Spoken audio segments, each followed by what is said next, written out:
요한계시록은 대부분 이제 이단들이 결정적으로 이제 이게 악용하는 그리고 왜곡하는 그리고 어떻게 보면은 최종판이거든요. 그래서 대부분의 이단들이 결국은 이제 이런저런 성경 공부를 통해서 미혹을 하다가 요한계시록 성경 공부로 들어갑니다. 네. 그럼 이제 요한계시록 성경 공부를 들어가면 이제 내 안에 요한계시록에 대한 바른 해석의 기준, 또 바른 이해가 있으면 그 요한계시록을 배우고 이렇게 공부를 하면 이거 좀 이상하다, 이거는 좀 다른 것 같다. 나는 이렇게 안 배웠는데 이제 네. 이런 생각을 할 수 있는데 네. 그런가? 그러니까 기준이 없으면요. 그리고서 그냥 넘어가는 거거든요. 네. 그래서 요한계시록에 대해서 적어도 이 부분만은 우리가 알고 있으면 왜곡된 요한계시록이 올 때 네. 우리가 좀 분별할 수 있지 않을까 네. 그런 생각을 합니다. 네. 성도들이 뭐 계시록 얘기를 하면 잘 모르니까 그러니까. 그런가라고 네. 빠져들거든요. 그렇죠. 그러니까요. 예. 근데 목사님, 왜 예. 특별히 그 이단들이요. 예. 왜 요한계시록에 그렇게 집착을 하고 예. 계시록으로 미혹을 하는 걸까요? 예. 일단 요한계시록은 성경 맨 끝에 있죠. 네. 네. 이제 항상 이 마지막이다. 끝판왕이다. 아. 종결이다. 아. 이런 게 있고요. 거기에 비유와 상징과 예언이 그렇죠. 숨겨져 있다. 그리고 이제 거기에 내용 자체가 워낙 또 난해하고 여러 가지 비유 또 상징적인 표현 뭐 숫자들 뭐 666 뭐 이런 게 네. 있으니까 우리에게 생소한데 상당히 무서운 거죠. 네. 그렇죠. 그러니까는 이런 걸 자꾸 이게 보다 보면 이게 넘어가기 쉬운 겁니다. 거기에다가 이제 이 요한계시록은 세상의 끝이 오잖아요. 근데 세상의 끝이 오는데 이거를 이제 그 끝이 우리들을 통해서만 올 수 있다 하는 식으로 이제 왜곡하려면 여기에 많은 상징과 비유들이 있기 때문에 네. 이 상징과 비유를 왜곡해서 자기들의 입맛에 맞게 그러니까 왜곡시키기도 참 좋은 겁니다. 요 부분이. 예, 왜냐하면 비유와 상징으로 되어 있기 때문에 네. 바른 해석보다는 자기들이 입맛에 맞는 해석으로 얼마든지 곡해할 수 있는 가능성이 있거든요. 뭐 누가 알겠어? 검증도 안 되고. 그러니까. 그렇죠.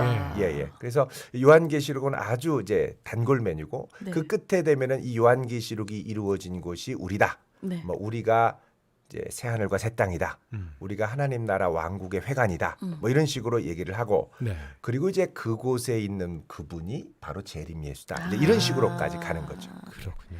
그러니까 아주 본인들의 입맛에 맞게 사용하기 아주 적절하다고 생각하는 거네요. 그렇죠. 그러면 미혹되지 않으려면 뭐가 잘못됐는지를 알아야겠네요. 그렇습니다. 예. 네. 요한계시록을 우리가 이제 계시록 그러면 항상 이렇게 종말에 우리에게 일어날 아주 무서운 일 네. 정도로만 생각을 하다 보면 요한계시록을 건강하게 이해하지 못하고 이들이 말하는 대로 넘어가기가 쉽습니다. 네. 예. 그 요한계시록에 대한 이해는 크게 이제 두 가지 극단적인 이해가 있는데 하나는 어려우니까 그냥 지나가는 겁니다. 어려워서 잘 예, 모르겠어. 예, 예. 그렇죠. 네. 그래서 이제 사실은 이제 이 요한계시록에 대해서 이제 뭐 그 이번에 그 평신도를 위한 쉬운 요한계시록 네. 책이 이렇게 나왔습니다만 네. 이제 이거를 본 반응이 이제 두 가지죠. 오 정말 미래에 무슨 일이 있을까 이렇게 이제 궁금해서 생각하는 분이 있고 네. 또 다른 분은 계시록은 어떻게 봐도 어려워. 그래서 피하고 싶어. 네, 잘 모르겠어. 가능한 말하고 싶지 않아. 뭐 이런 분위기가 있는 거죠. 그렇죠. 그래서 요한계시록을 그냥 어렵다고 해서 제껴두든지 네. 아니면 요한계시록을 이제 미래에 있는 예언서로 이해하려는 네. 이두 가지 극단적인 경향이 있기 때문에 네. 균형을 항상 잃기가 쉽습니다. 요한계시록을 이해하려면. 자, 그럼 목사님, 예. 그 이 계시록 들어가 볼까요? 어떤 책이라고 먼저 좀 우리가 이해하면 될까요? 예, 보통 요한계시록 그러면 흔히 생각하는 게 예언서다. 앞으로 있는 일을 미리 약속하고 성취하는 책이다. 이렇게 얘기하는데 네. 사실 균형 잡힌 관점으로 보면 요한계시록은 세 가지를 동시에 붙들어야 됩니다. 세 가지요. 예, 네. 요한계시록은 뭐냐? 첫 번째 네. 편지다. 편지. 편지. 예, 두 번째는 네. 예언서다. 예언서. 예언서. 세 번째는 뭐냐? 묵시록이다. 묵시록. 예, 그래서 편지와 예언과 묵시가 같이 간다. 네. 네. 이렇게 우리가 이해할 필요가 있습니다. 그래요? 그리고 이 로마 제국 치하에 고통받는 소아시아 7교회의 상황, 요것을 이제 역사적으로 전제한다는 것이죠. 그래서 그 역사성을 전제하지 않고 그냥 가면 네. 요한계시록은 이 초문화, 초상황적 판타지가 됩니다. 그러니까 초월적인 시간을 초월해 버리는 거군요. 그렇죠. 네. 그래서 요한계시록의 뿌리는 현실에 뿌리박고 있다. 그 당시에 1세기 교회를 무시하면 안 된다. 네. 그래서 2장 3장의 초대교회를 향한 직접적인 편지가 있습니다만 그 다음에 펼쳐지는 4장부터 네. 16장까지는 일곱인, 일곱 나팔, 일곱 대접의 재앙은 사실 이 일곱 교회가 공통적으로 처해 있는 제국의 핍박 아래 고통받고 있는 성도들의 상황을 네. 상당 부분 반영하는 것이죠. 아. 그런 역사적인 맥락을 꼭 이해를 해야 되는 거군요. 그렇죠. 그렇지 않으면 예를 들면 우리가 잘 아는 666 네. 있거든요. 666을 그냥 이제 오늘날의 시대 666으로 이해하거든요.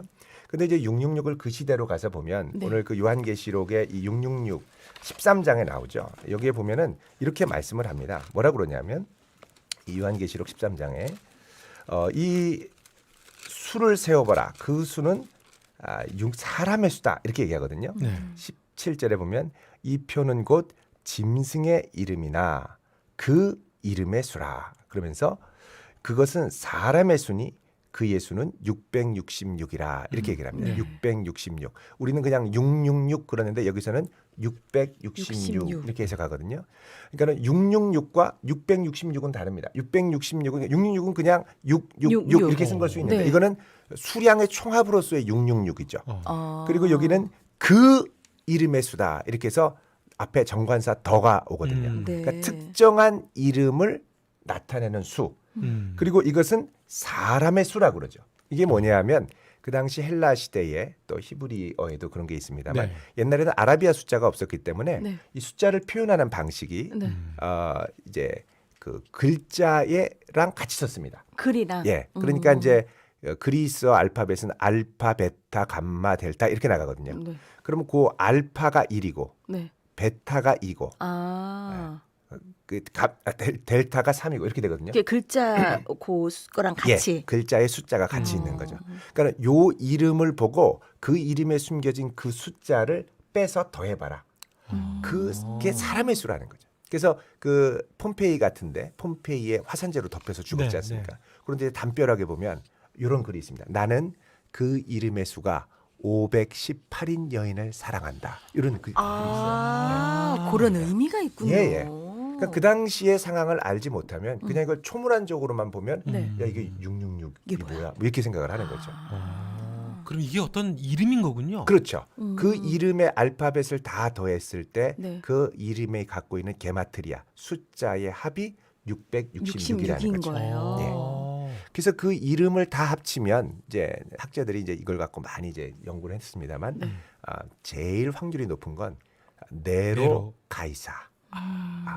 네로 가이사 이름을 다 합치면 맞아요. 666이 66이 됩니다. 된다. 근데 이제 네로 가이사는 이 요한계시록이 쓰였을 때가 95년 도미티아누스 황제 시대인데 네로가 이미 죽었던 시대입니다. 그럼 왜 죽은 사람의 그러게요. 이름을 썼을까? 그러는데 이제 그 당시에 도미티아누스 황제가 네로에 못지않게 기독교를 박해했기 때문에 제2의 네로로 불린 것이죠. 그러면은 왜 도미티아누스라고 바로 안 하고 네로라고 했느냐? 했느냐? 예, 만약에 이 편지를 네. 반모섬에서 유배됐을 때 네. 로마 이 군병들의 이 감시를 받는 데서 보내면 이거 만약에 거기다가 이름을 그렇게 직접적으로 되면 대면 잡히는 거죠. 더 이상 살 수가 없습니다. 그러니까 우리- 숨겨야 되는 거네. 그렇죠. 우리도 일제 시대 때 빼앗긴 들에도 보문 오는가 오는가. 그랬는데 그렇죠. 들을 어떻게 빼앗긴 거예요? 대체 이게 아니고 그렇죠. 뭔가를 상징하는 거예요. 그렇죠. 예. 그래서 우리 상징성. 청록파들 이렇게 그렇죠. 저항했던 네. 이런 운동들을 보면 다 이런 종류의 저항의 상징들이 들어있죠. 네. 그렇죠. 예, 그런 게 바로 요한계시록에도 고스란히 들어있다. 그런 역사적인 맥락을 이해를 해야 되는 거군요. 그렇죠. 그래서 이 편지가 중요한 거. 그렇죠. 네 편지의 역사성. 네. 역사성을 무시하면 초문화적인 환타지가 된다. 네. 네. 오늘 방송 끝나고 시험 볼 때 편지의 역사성이란 무엇인가? 요거 중요한 거 하나. 네. 예. 자, 두 네, 번째는요. 그다음에요. 예, 두 번째 이제 예언에 대해서 우리가 이해를 해야 됩니다. 우리가 보통 네. 이단들은 요한계시록이 예언서다. 그러면 그럼 미래에 무슨 일이 있는 거야 하고 이제 따지기 시작하거든요. 그렇죠. 근데 이제 이 성경에서 말하는 예언과 이단들이 말하는 예언은 차이가 있습니다. 차이가 있어요. 이 예언의 목적은 뭐냐하면 범죄에서 떠난 백성들이 회개하고 하나님께 돌아오도록 촉구하는 말씀이 예언의 말씀이라. 네. 고린도전서에도 예언의 은사를 이야기할 때 네. 미래에 있는 것을 콕 집어서 말하는 쪽집게 예언이 아니고 그 사람으로 그 속에 있는 것들을 드러내서 회개해서 돌아오게 하는 거거든요. 네. 예를 들어서 신명기 28장에 보면 하나님이 이스라엘 백성들에게 너 나중에 그 땅에 들어가거든 들어가도 복 나가도 복 이렇게 될 텐데 만약에 하나님께 불순종해서 너희들이 회개하지 않으면 들어가도 저주 나가도 저주 많은 저주를 받을 것이다. 그러니 그때 되면 회개하고 돌아와라. 그러면 너희들이 다시 복을 받지만 회개하지 않으면 망할 거다. 그러니까 이 예언에는 항상 두 가지의 미래가 펼쳐져 있습니다. 그러면 회개하고- 그렇지 않으면 그렇죠. 네. 회개하고 돌아올 때의 밝은 미래, 음. 회개하지 않고 거부할 않을 때. 때의 참혹한 미래. 네. 이게 뭐 예레미야, 이사야, 에스겔 다 나와 있는 거죠. 네. 그래서 이 요한계시록에도 보면 이 두 가지 미래를 제시합니다. 예를 들면 요한계시록 2장 3장에 보면 너희들이 회개하고 돌아와라. 네. 그러면 너희들에게 살 길이 있을 거다. 네. 그래서 회개하지 않으면 너희들 금촛대, 이 촛대를 옮길 거고 네. 예수님의 입에서 나오는 검으로 싸울 거고 네. 그리고 환란 가운데 던질 거고 사망으로 자녀를 죽일 것이고 입에서 토해낼 것이다. 네. 그러죠. 반면에 회개하고 돌아오면 생명나무의 열매를 먹을 것이고 생명의 면류관 줄 것이고 감추었던 만나 받을 거고 새 이름이 기록된 흰돌을 받을 것이고 둘째 사망의 해를 받지 않고 만국을 다스리는 새벽별을 받을 것이다. 이런 약속들이 있는 거예요. 그러니까 네. 두 가지 상반된 미래. 그러니까 네. 요한계시록에 펼쳐지는 이 여러 가지 환상들과 재앙도 네. 회개하고 돌아올 때의 밝은 미래와 그렇지 않을 때의 처참한 미래가 동시에 펼쳐집니다. 그래서 예언을 오해하면 네. 쪽집게로만 생각한다는 겁니다. 아. 그래서 요한계시록은 뭐냐? 지금 이 제국의 압박 가운데 이제 유혹이 있다는 거죠. 네. 그때 회개하고 다시 주님께 가까이 갈 건지 네. 아니면 그냥 굴복하고 타협해서 넘어갈 것인지. 그러니까 결국은 너희들이 돌아와야 되는 거잖아요. 그렇죠. 회개를 촉구하는 말씀이죠. 네. 그런 예언서로 보는 건데 우리는 시간을 초월해서 우리 시대에 뭔가 일어나는 어떤 현상으로 이걸 갖다 자꾸, 자의적으로 해석을 하는 거죠. 그렇죠. 예. 그 사실 이제 요 부분을 넘어서 그러면 미래에 있는 걸 전혀 얘기하지 않은 거냐? 그건 아닙니다. 미래에 네. 펼쳐질 일들을 하나님이 말씀하시는데 네. 이제 이거를 이제 이 말씀하시는 방식, 요거를 이제 묵시록이다 이렇게 얘기합니다. 묵시문학. 네. 묵시문학. 묵시록. 묵시문학에 대해 설명을 조금 해주세요, 목사님. 예예. 이 묵시라는 것은 이제 예언은요. 그래도 지금 내가 회개하면 돌이키고 네. 회복될 가능성이 있는 겁니다. 그렇죠. 네. 그래서 뭐 예레미야나 뭐 이런 이사야나 보면 돌이키라는 거죠. 네. 그런데 묵시는 뭐냐? 다 끝난 겁니다. 게임 다 끝났어요? 오버. 예. 그래서 이 대적들이 쳐들어올 때 회개하면 하나님이 살려주시지만 이미 대적이 와서 다 짓밟고 끝나버린 거죠. 이미 다 상황 종료? 예, 상황 종료. 그리고 이제 이스라엘은 포로로 바벨론에 간 거죠. 다니엘서가 구약의 대표적인 묵시 문학인데 바벨론에 네. 다니엘이 갔을 때 이미 다 끝난 거거든요. 끝난 거죠. 다 포로로 네. 잡혀가는 네. 바벨론의 거죠. 이제 네. 신하로 일을 네. 하고 있었으니까. 네. 그러면은 그 가운데 다니엘은 어떻게 하느냐? 지금 현실을 보면 너무 암담하거든요. 계속 네. 이렇게 살아야 되는 거예요. 네. 근데 하나님께서 다니엘에게 묵시를 주신 거죠. 네. 이 묵시는 뭐냐? 이제 인간적인 가능성이 완전히 제로일 때 그 네. 현실을 새롭게 하시는 하나님의 능력으로 음. 어떻게 하나님의 주권으로 이 세계를 회복하실 것인가. 이거를 보여주는 게 묵시입니다. 네. 그래서 완전히 절망하고 나가 떨어지지 말고 네. 다시 하나님의 능력으로 회복해라. 네. 이것을 보여주는 거죠. 그래서 그걸 보여주는데 지금 현실이 너무 암담하니까 네. 만약에 바벨론 멸망할 것이고 이스라엘이 다시 회복될 것이 이런 걸 얘기하면 이건 반역이거든요. 네. 그렇죠. 그래서 이것을 감추기 위해서 하나님이 상징과 비유와 숫자의 비유로 말씀하신 겁니다. 그래서 다니엘서에 보면 많은 환상이 있죠. 네. 이게 사실 요한계시록에 그대로 많이 가져온 거거든요. 네. 근데 요한계시록에도 보면 이런 많은 상징과 묵시는 뭐냐? 지금 로마 제국이 워낙 압도하게 이 이스라엘 백성들과 네. 또 교회들을 압박하고 핍박하기 때문에 도저히 가능성 없다. 우리 그냥 탈패해야 된다. 이럴 때 네. 이걸 초월하는 하나님의 능력, 바벨론을 무찌르시는 네. 음녀 바벨론, 로마 제국을 무찌르시는 하나님의 능력, 초월적인 능력.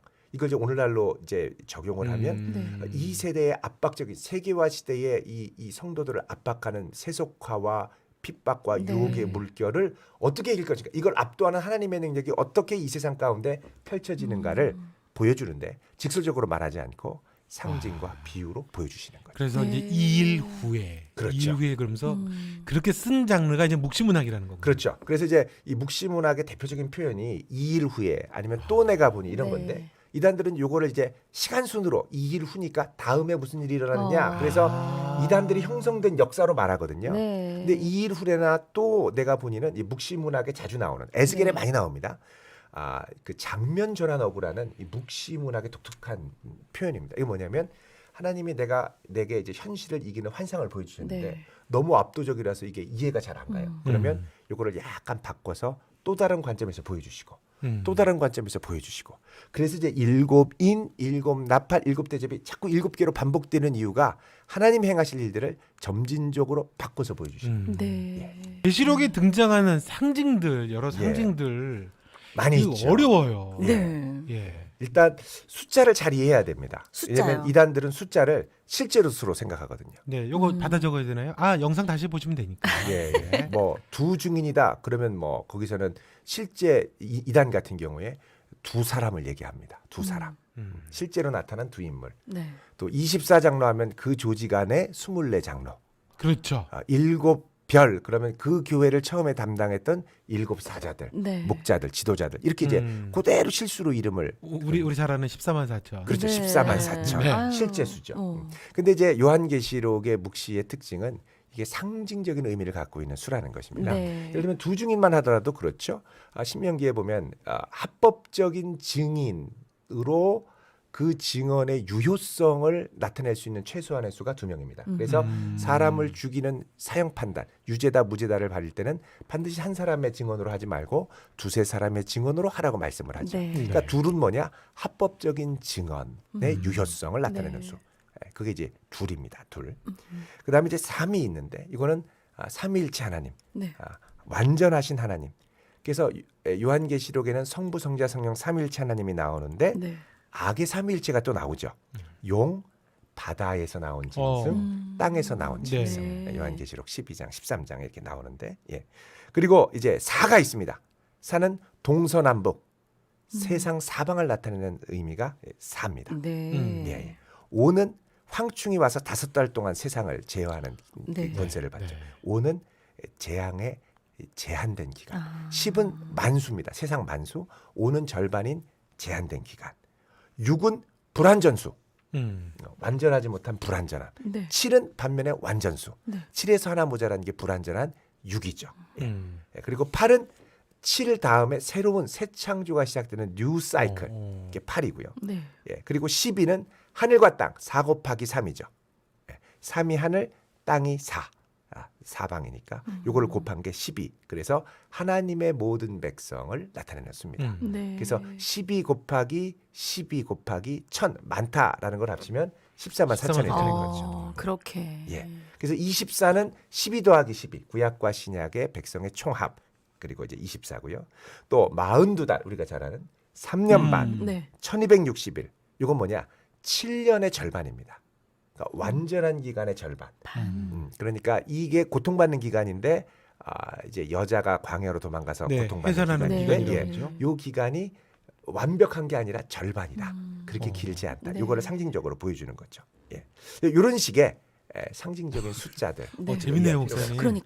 그러니까 이 사람들이 자꾸 빠지나 봐요. 이렇게 그러니까요. 설명을 하니까. 그렇죠. 이거를 또 자기들 입맛에 맞게 지금 자기들 힘들잖아요. 시대에 적용을 시키니까. 네. 그렇죠. 이게 누군지 아느냐, 이 그래요. 일곱이 네. 누군지 아느냐 하고 막 이름을 막 대면 네. 와 하고 빠져드는 거죠. 그렇죠. 그러다가 결국 교주한테 가는 거죠. 네. 그렇죠. 그러니까 정통을 배워야 되는 거잖아, 우리가. 맞습니다. 맞습니다. 그렇죠. 네, 자. 목사님 그럼 계시록을 우리가 해석할 때 성도분들에게 예. 뭐 이제 강연도 듣고 세미나도 듣고 성경 이제 책도 좀 보고 그러면서 알아가시겠지만 그렇죠. 또 방송이니까 예.